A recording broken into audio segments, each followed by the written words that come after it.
Thoughts in action में आपका स्वागत है और हमारी आज की मूवी है साल 2014 में आई दी रेड 2। ये मूवी अपने बेहतरीन एक्शन सीन्स और मिस्ट्री क्राइम के लिए सारी दुनिया में फेमस है। इस मूवी का पार्ट 1 इस चैनल पर पहले ही एक्सप्लेन हो चुका है, जिसका लिंक आपको ऊपर आई बटन में या नीचे वीडियो की डिस्क्रिप्शन में मिल जाएगा। और अगर आपने पार्ट 1 अब तक नहीं भी देखा है तो भी आपको ये मूवी इजीली समझ आ जाएगी। तो चलिए चलते हैं सीधे अपनी आज की वीडियो की तरफ। और अगर आपको इस तरह का कंटेंट पसंद है तो प्लीज मेरे इस चैनल को अभी सब्सक्राइब कर लीजिए। तो ये कहानी शुरू होती है इंडोनेशिया के जकार्ता शहर के पास एक खाली खेत में, जहां हम एंडी नाम के एक आदमी को देखते हैं। एंडी अपने बॉस तामा रियाडी के एक पुलिस रेड में मरने के बाद नया गैंग लीडर बनना था, पर इसके कुछ ही टाइम बाद बेजो नाम का एक उससे भी बड़ा गैंगस्टर उसे अपने आदमियों के साथ उठा के यहाँ मारने के लिए लाया है। एंडी उससे अपनी जान की भीख मांगता है, पर बेजो कहता है कि तुझे गैंग लीडर बनने के बाद मेरे लिए काम करना था, पर तूने मेरी जगह बांगनून को चुना, इसलिए तुझे अब मरना होगा। और उसके आदमी शॉटगन से एंडी को सर में शूट करके मार देते हैं और एक गड्ढे में दफना देते हैं। नेक्स्ट सीन में हम मूवी के हीरो रामा को देखते हैं, जो फर्स्ट पार्ट में काफी मुश्किल से लेफ्टिनेंट वायु और अपने एक इंजर्ड साथी के साथ उस बिल्डिंग से बाहर आया था। 20 पुलिस वालों की टीम में से सिर्फ यही जिंदा बचे होते हैं और इनके सामने पुलिस की एक खुफिया यूनिट का लीडर मुनव्वर खड़ा होता है। मुनव्वर रामा के इंजर्ड साथी को हॉस्पिटल भिजवाता है और उसके बाद वो अपने एक आदमी को इशारा करता है जो लेफ्टिनेंट वायु को शूट करके मार देता है, क्योंकि वायु एक करप्ट ऑफिसर था, जिसकी वजह से उनके साथी पुलिस वाले मारे गए और वो रामा को भी आगे एक्सपोज कर सकता है। वायु की मौत से रामा डर जाता है, पर मुनव्वर कहता है कि तुम्हें डरने की कोई जरूरत नहीं है, क्योंकि मैं जानता हूं कि तुम एक बहादुर और ईमानदार ऑफिसर हो। वो कहता है कि तुम्हारी रेड की इंफॉर्मेशन रेजा ने पहले ही गुंडों को दे दी थी, जो उस डिस्ट्रिक्ट का पुलिस कमिश्नर है, और उसके जैसे कई पुलिस वाले और पॉलिटिशियंस अंडरवर्ल्ड से मिले हुए हैं, जिन्हें ढूंढने में हमें तुम्हारी हेल्प चाहिए। वो रामा से कहता है कि तुम्हें अंडरकवर होके इस देश के क्राइम सिंडिकेट में घुसना होगा और अंडरवर्ल्ड में जाके ही तुम्हें उन करप्ट पुलिस ऑफिसर्स और पॉलिटिशियंस की पहचान होगी और मेरा डिपार्टमेंट उन्हें अरेस्ट करेगा। रामा पहले ही एक बड़ी फाइट लड़के आया होता है और वो इस काम के लिए मना कर देता है, पर मुनव्वर उसे बताता है कि तुम्हारे भाई एंडी को आज शाम को माफिया के लोगों ने मार दिया है और अब तुम्हारी फैमिली को भी खतरा हो सकता है, पर अगर तुम मेरी हेल्प करो तो मैं तुम्हें अपने भाई के किलर्स को ढूंढने में हेल्प करूंगा और तुम्हारी फैमिली को भी सेफ रखूंगा। रामा काफी सोचने के बाद इस काम के लिए हाँ बोल देता है और मुनव्वर रेड में मारे गए ऑफिसर्स की लिस्ट में से रामा का नाम हटा देता है। वो रामा की यूडा नाम से एक नई पहचान बनाता है और मुनव्वर की टीम की जगह पुलिस फोर्स में किसी को भी इस मिशन के बारे में नहीं पता होता। उधर 18 पुलिस ऑफिसर के मरने की न्यूज से पुलिस कमिश्नर बेहद गुस्से में होता है और वो रेजा को इस केस को सॉल्व करने को बोलता है, क्योंकि वो सभी पुलिस वाले जिस बिल्डिंग में मारे गए वो रेजा के एरिया में आती है। पर असल में रेजा ही वो करप्ट ऑफिसर था जिसने पुलिस के आने की न्यूज गैंगस्टर्स को दी थी, इसलिए वो इस पे कोई एक्शन नहीं लेता, क्योंकि डिपार्टमेंट की इनसाइड इन्फॉर्मेशन देने के लिए उसे माफिया से अच्छे पैसे मिलते हैं। अपने भाई एंडी की फ्यूनरल के बाद रामा मुनव्वर से मिलता है और वो उसे शहर का पूरा माफिया का स्ट्रक्चर समझाता है। वो उसे फोटोज के जरिए बताता है कि 2 क्राइम फैमिली सारे शहर को रूल करती हैं, जिसमें पहली है बानगुन फैमिली जिसका शहर के ईस्ट पे कब्जा है, और दूसरी है जापान से आई गोटो फैमिली जो शहर के वेस्ट को देखते हैं। और तुम्हें इन्हीं के इनर सर्कल्स में घुसना है ताकि तुम रेजा जैसे करप्ट पुलिस वालों को इनसे डील करते हुए देख सको और तुम्हारे उन एविडेंसेस से ही हम उन्हें अरेस्ट कर पाएंगे। वो रामा से कहता है कि बैनगुन का एक लौता बेटा ऊचो इस वक्त जेल में है, क्योंकि उसने शराब के नशे में एक पॉलिटिशियन को पीटा था, और अगर तुम उससे जेल में जाके दोस्ती कर लो तो बैनगुन के गैंग में तुम्हें एंट्री मिल सकती है। रामा को एक बैक स्टोरी देने के लिए मुनव्वर उसे एक टारगेट देता है और ये उसी पॉलिटिशियन का बेटा होता है जिसे मार के ऊचो जेल गया है। मुनव्वर कहता है कि तुम्हें इस लड़के को पीटना होगा, जिसके लिए तुम्हें जेल हो जाएगी, और जब अंदर ऊचो को पता चलेगा कि तुम उसी के दुश्मन के बेटे को मार के जेल में आए हो, तब वो तुमसे जल्दी दोस्ती करेगा। ये प्लान बेहद रिस्की होता है, पर अपने भाई एंडी के किलर को मारने और फैमिली की सेफ्टी के लिए रामा मान जाता है और उस मिनिस्टर के बेटे को मार के यूडा बन के जेल चला जाता है। जेल में पुराने कैदी हर नए आए कैदी पर अटैक करते हैं और यही रामा के साथ भी होता है, और वॉशरूम एरिया में ढेर सारे कैदी उस पर टूट पड़ते हैं, पर वो उन सबको पीटता है और पहले ही दिन ये साबित कर देता है कि वो यहाँ किसी से नहीं डरता। और अगले दिन जब वो डाइनिंग एरिया में खाना खाने जाता है तब ऊचो की नजर उस पर पड़ती है, क्योंकि कल लड़ाई में ऊचो के भी कुछ आदमियों को रामा ने पीटा था। ऊचो रामा से बात करने उसके पास आता है और उसे अपने गैंग में शामिल होने का ऑफर देता है, पर रामा को लगता है कि उसे इतना जल्दी ऊचो का फ्रेंड नहीं बनना चाहिए और वो उसे मना कर देता है और कहता है कि वो अकेला ही ठीक है। कुछ दिनों बाद ऊचो से उसके फादर का राइट हैंड मैन ईका मिलने आता है और पूछता है कि जेल में सब कैसा है।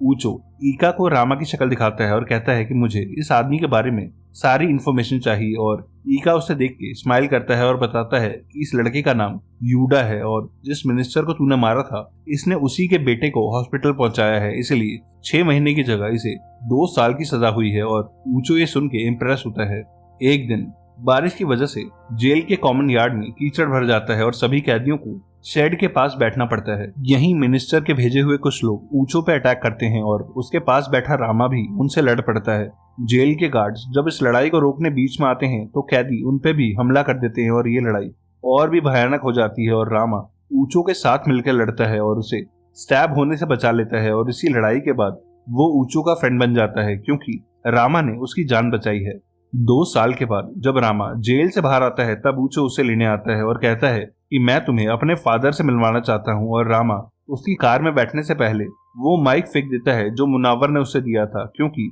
उसकी तलाशी ली जा सकती है। उधर हम ऊचो के फादर बैंगुन को देखते हैं जो अपने राइवल गैंग के लीडर मिस्टर गोटो से एक मीटिंग कर रहा होता है।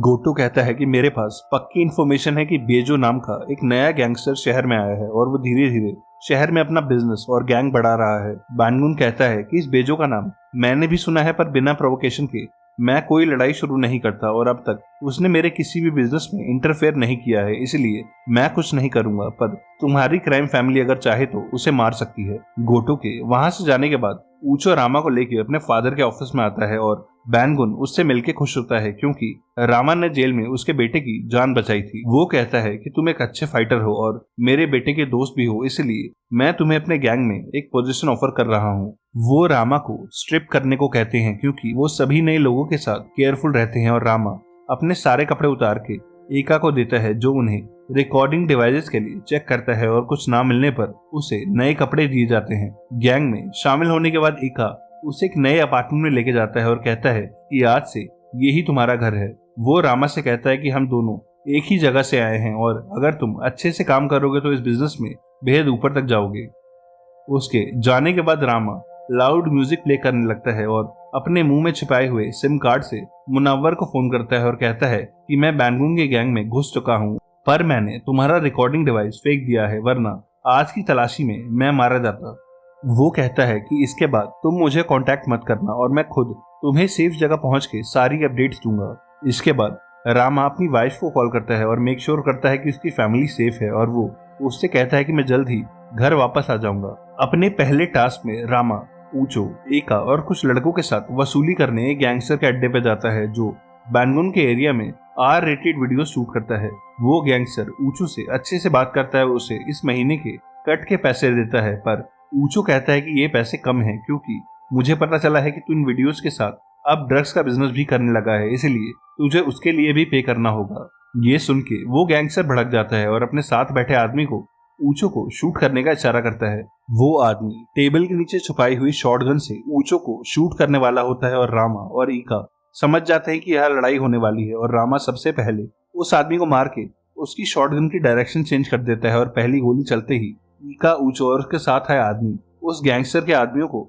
फायरिंग में मार गिराते हैं। हर तरफ गोलियां चलने लगती हैं और वो गैंगस्टर वहां से भागने लगता है, पर रामा उसके पीछे पड़ जाता है और उसे एक बेसबॉल बैट से बुरी तरह पीट के कैप्चर कर लेता है। इस गैंगस्टर के अड्डे से सारे पैसे लेके ऊचो अपने फादर को देता है और ईका कहता है कि उस नए लड़के ने आज अच्छे से काम किया और बैंगुन एक नोटों का बंडल ऊचो को देता है और बोलता है कि ये उस नए लड़के को दे देना। ईका के जाने के बाद ऊचो अपने फादर से कहता है कि मैं ये छोटे काम नहीं करना चाहता और मुझे बिजनेस चलाने दो, पर बैंगुन कहता है कि मेरे रिटायर होने में अभी टाइम है और तुझे अभी काफी कुछ सीखना है। जो सुन के ऊचो अपसेट हो जाता है और वो रामा के साथ ड्रिंक करने अपने ही एक कैरियोके बार में जाता है। ऊचो अपने फादर के डिसीजन से गुस्से में होता है क्योंकि उसे लगता है कि अब उसके बॉस बनने का टाइम आ चुका है और वो ड्रिंक करके 2 लड़कियों से बदतमीजी करता है और रामा उसे रोकने लगता है। तभी ऊचो को उसी बेजो नाम के गैंगस्टर का कॉल आता है और वो बात करने रूम से बाहर चला जाता है और बेजो उसे एक मीटिंग के लिए इन्वाइट करता है और ऊचो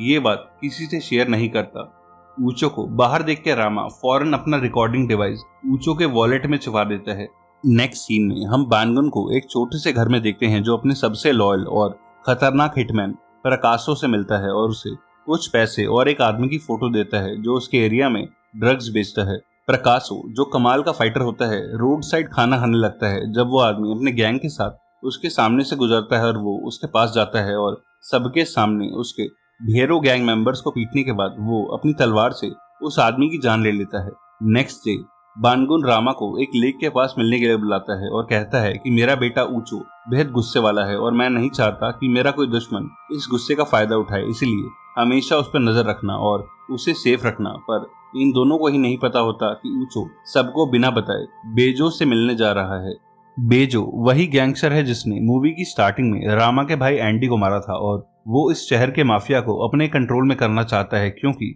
जकार्ता से ही इंडोनेशिया के बाकी शहरों के अंडरवर्ल्ड पे रूल किया जा सकता है। बेजो ऊचो से कहता है कि तेरा फादर तुझे कभी बॉस नहीं बनने देगा क्योंकि वो तुझे वीक समझता है, पर मैं चाहता हूँ कि तू बॉस बने और मेरे साथ मिलके गोटो फैमिली को खत्म करे क्योंकि उनके पास शहर की पुलिस और बड़े पॉलिटिशियंस का सपोर्ट है। अपनी दोस्ती प्रूव करने के लिए बेजो उसके सामने 5 आदमियों को बुलाता है और कहता है कि ये वही लोग हैं जिन्होंने जेल में तुझ पर अटैक किया था, पर तेरे फादर ने इन्हें कुछ नहीं किया, इसलिए मैं तुझे बदला लेने का एक मौका देता हूँ और अगर तुझे मेरा ऑफर अच्छा लगे तो मुझसे हाथ मिला लियो। एक एक करके उन 4 कैदियों का गला काटने के बाद आखिरी कैदी के हाथ पे ऊचो एक टैटू को नोटिस करता है और उसे भी मारने के बाद वो कहता है कि मुझे सोचने के लिए कुछ टाइम चाहिए। बेजो के होटल के बाहर से रामा इन दोनों की सारी बातें सुन रहा होता है और वो समझ जाता है कि ये दोनों शहर में एक गैंग वॉर शुरू कराना चाहते हैं। ऊचो को पता होता है कि जब तक प्रकाशो उसके फादर के साथ है तब तक बेजो उनके गैंग को छू भी नहीं सकता, इसलिए एक रात को ऊचो प्रकाशो को अपने क्लब में बुलाता है और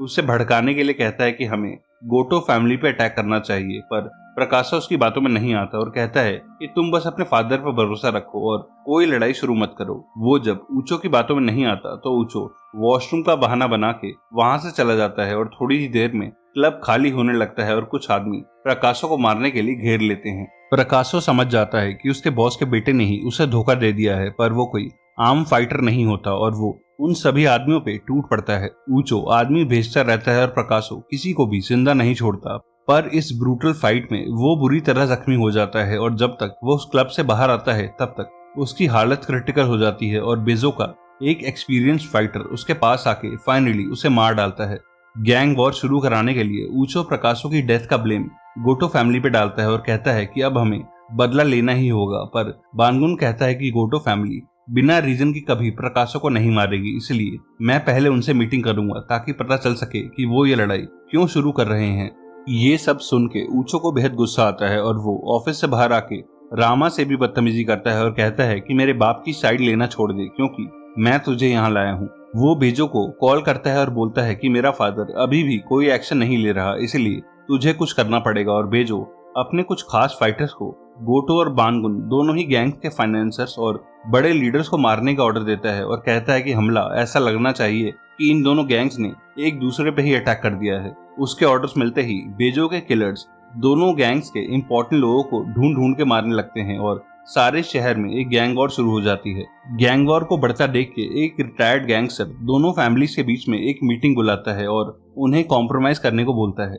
गोटो फैमिली अभी भी यही कहती है कि उन्होंने ये लड़ाई शुरू नहीं की और ना ही उन्होंने प्रकाशो को मारा है, बल्कि जिस क्लब के बाहर प्रकाशो मरा था वो बानगुन के बेटे ऊचो का ही है और बानगुन सबसे माफी मांगता है और अपने एरिया के कुछ बिजनेस भी गोटो फैमिली को गिफ्ट में देने को कहता है ताकि ये वॉर यहीं रुक जाए। उधर रामा भी अपने ऊपर हुए एक रीसेंट अटैक से बच के अपने घर आता है जब उसे मुनव्वर का फोन आता है जो उसे बताता है कि तेरे भाई एंडी को बेजो नहीं मारा था और अब ये ऊचो के साथ मिलके शहर में गैंग वॉर शुरू कर रहा है। और मुझे पता चला है कि रेजा भी अब गोटो फैमिली को छोड़ के बेजो से मिल गया है क्योंकि सब कह रहे हैं कि बेजो अब कुछ और बड़ा करने वाला है। और तभी एका रामा को फोन करता है और उसे फौरन बानगुन के ऑफिस आने को बोलता है ताकि वो यहाँ के ऊचो को यहाँ से ले जाए। अपने ऑफिस में बानगुन ऊचो को मार रहा होता है क्योंकि वो समझ चुका होता है कि इस गैंग वॉर को शुरू कराने में उसी का हाथ है, पर तभी बेजो अपने आदमियों के साथ उस ऑफिस में घुस आता है। बेजो को अपने बेटे के साथ देख के बानगुन सब समझ जाता है और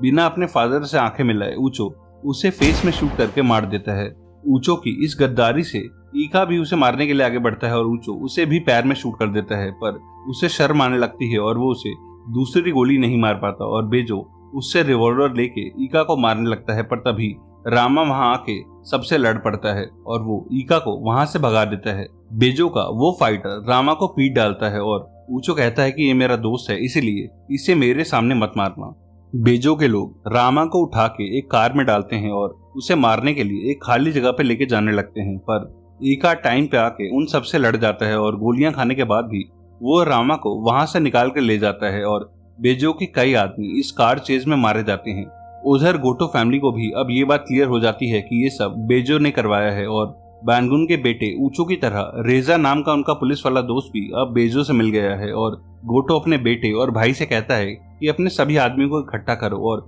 जैसे ही तीनों साथ में दिखे इन्हें मार डालो, वरना फ्यूचर में ये बैंगुन की तरह हमें भी टारगेट कर सकते हैं। उधर ईका बुरी तरह इंजर्ड होता है और वो मरने से पहले रामा से कहता है कि मैं जानता हूँ कि तू एक पुलिस वाला है। वो कहता है कि मैं भी तेरी तरह एक अंडरकवर पुलिस वाला हूँ जो सालों से बैंगुन के साथ था। और उसके मरने के बाद रामा मुनव्वर से फोन पे बात करता है और मुनव्वर कहता है कि ईका को उसी ने भेजा था, पर कई बार उसकी भेजी हुई इन्फॉर्मेशन गलत निकली, इसलिए मुझे लगा कि शायद उसे पुलिस से ज्यादा बैंगुन की गैंग वाली जॉब पसंद आ गई है। पर रामा उससे कहता है कि ईका सच में एक ईमानदार ऑफिसर था जिसकी वजह से ही मैं आज जिंदा हूँ। मुनव्वर रामा से कहता है कि रेजा ने आज शाम शहर के पुलिस कमिश्नर को मरवा दिया है और थोड़ी देर में मैं एक टीम बना के बेजो के होटल पे रेड मारने जा रहा हूँ जहाँ रेजा और ऊचो भी होंगे और तेरे लाए एविडेंसेस से ही ये सब अब जेल जाएंगे। पर रामा कहता है कि ये सब जेल जाने लायक नहीं है, इसलिए मैं इन्हें मारने जा रहा हूँ और आप प्लीज मेरी फैमिली का ध्यान रखना। उधर ऊचो रेजा और बेजो के साथ उसके होटल में होता है जब उसे अपने वॉलेट में छुपाया हुआ वो माइक मिल जाता है और उसे लगता है कि ये माइक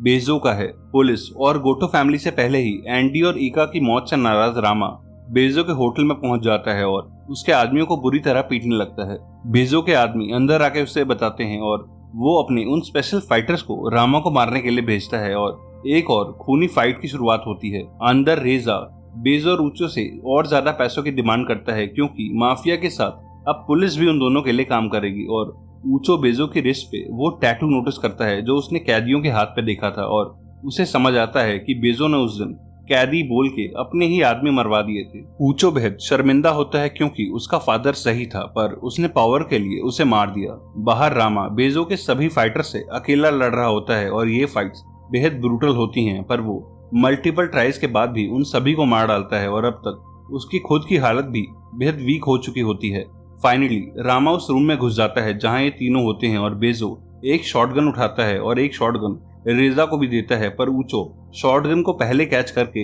रेजा को उड़ा देता है, जिसके बाद वो बेजो को भी पैर में शूट करता है और उसके पास जाके शॉटगन से उसका फेस उड़ा देता है क्योंकि वो अब इन सब के डबल क्रॉसेस से थक चुका होता है। ऊचो रामा पे भी फायरिंग करता है जो एक काउच के पीछे छुप जाता है और जैसे ही वो रीलोड के लिए रुकता है रामा उसे स्टैब कर देता है और ऊचो भी उसी के हाथों मारा जाता है। इन दी एंड मुनव्वर बैकअप को इन्फॉर्म करके रामा को रोकने फुल स्पीड में उस होटल की तरफ आ रहा होता है, पर रामा अब तक सबको मार चुका होता है और जब वो वहां से बाहर आ रहा होता है तब उसे गोटो फैमिली का एक लड़का अपने ढेर सारे आदमियों के साथ गेट पे मिलता है जो रेजा ऊचो और बेजो को मारने आए थे, पर रामा ने उनका काम पहले ही कर दिया। वो रामा को एक ऑफर देते हैं और उससे कुछ कहते हैं जो डायलॉग्स हमें सुनाए नहीं जाते, पर रामा का जवाब होता है नहीं,